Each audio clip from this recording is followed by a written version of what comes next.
Salut à tous, ravi de retrouver sur canalturf.com. Réunion de gala en ce samedi 27 avril sur l'hippodrome d'Auteuil avec à l'affiche plusieurs courses de groupe, à commencer par le tiercé Quartet Quintet Plus, le prix Jean Stern.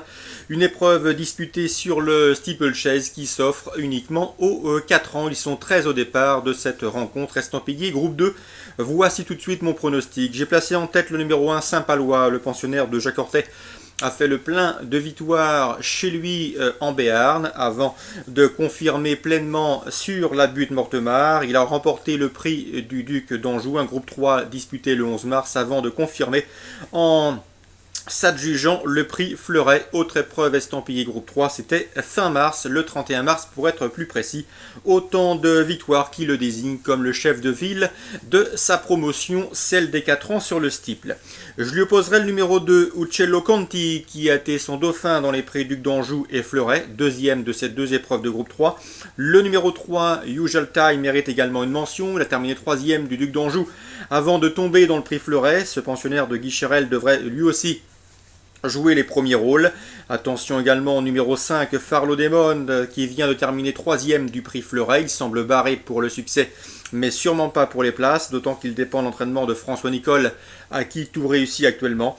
Le numéro 4, c'est Meneles Arlen, quatrième du prix Fleuret, jugé sur sa tentative, il mérite également crédit.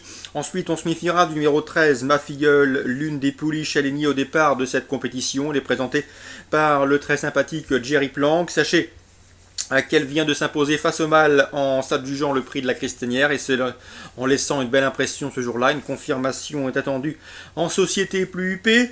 Ensuite, je retiendrai le numéro 7, c'est Roi de Trèves. Il était parti très joué dans les courses références, les prix du Duc d'Anjou et Fleuret. Il y a terminé 5e. Il semble en mesure de mieux faire. Et attention également au numéro 8 dans cette épreuve, présenté par Philippe Pelletier. C'est De vous à moi, ce numéro 8 qui semble fait pour bien vieillir sur les gros obstacles d'Auteuil.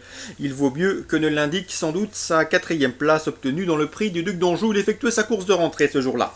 Résumé chiffré, le 1, la base logique, le 2, son récent dauphin, le 3, le 5, le 4, le 13, le 7 et le 8, mais à mon avis, il faut jouer en utilisant des bases, car avec 13 partants, les rapports ne devraient pas être vraiment élevés. Concernant ce programme d'Auteuil, sachez que dans le prix Léo Rimbaud, un autre groupe 2 réservé aux chevaux de 5 ans et plus sur les haies, on devrait à mon avis assister à un duel entre les juments Formosa Johanna Haas, le 801 qui reste sur une série de victoires, reste également sur une série de victoires Nikita Dubarlet, c'est le 808 qui a été longtemps absente et qui n'a pas manqué son retour en piste. Elle compte 2 victoires cette année en autant de sorties publiques. Le 802, la Signora, on ne la présente plus, elle aussi a les moyens de jouer les premiers rôles dans cette épreuve de qualité. 801 Formosa Johanna, 808 Nikita Duberlet, 802 la Signora. Un beau match en perspective. Concernant Argentan, toujours pour ce samedi, il s'agira de la Réunion 3. Sachez que dans la première course du programme, j'ai pu m'entretenir avec Peter Derrick, désormais installé en Normandie, au Rat de Villeneuve, en tout cas à côté, où il entraîne une vingtaine de chevaux. Eh bien, sachez qu'il présente dans la première Vatou Derls, qui d'après lui possède une bonne chance de finir sur le podium. C'est un cheval brave, en forme, qui reste sur un probant succès. L'autostart ne le gêne pas. Il serait déçu de ne pas le voir dans les 3 premiers, le 102. Je lui opposerai le 105, Vent du Large, présenté par Frank Hahn, un cheval d'une louable régularité depuis ses débuts. Le 103, Verdi Winner, certes il effectue sa rentrée, mais il est déféré des postérieurs pour cette reprise de contact et confié à Mathieu Abrivard. Et le 107, Vasco du Gite, qui compte déjà plusieurs places de deuxième en société bien composée. 102, 103, 105, 107 pour d'éventuels jumelés.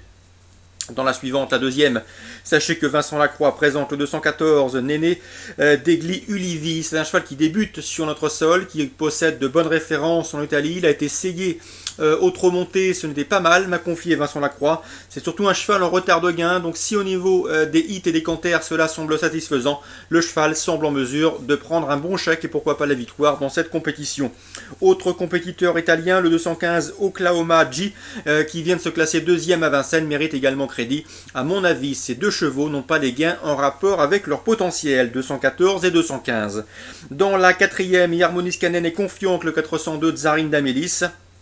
Elle avait épinglé une série de victoires avant de terminer deuxième dernièrement à Vincennes. D'après Yarmo, une confirmation est attendue. On lui opposera le 404, c'est Mytho Jazz présenté par Vincent Martens. Le 405, Udvinière, un 4 ans qui affronte ses aînés et qui a autant de gains, c'est une chance prépondérante. Le 407, présenté par Pippo Gubileni, mérite également une mention.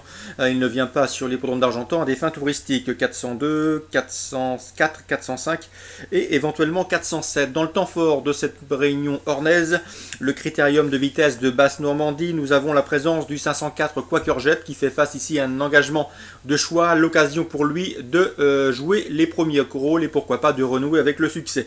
Le 504 Quakerjet. D'autant que dans cette épreuve, le 508 The Best Madrid, son compagnon d'entraînement, n'a pas hérité du meilleur des numéros, le 8 en dehors. Le 501 Roi du Lupin, doué certes, mais qui risque d'être pris de vitesse sur ce parcours réduit. Le 512...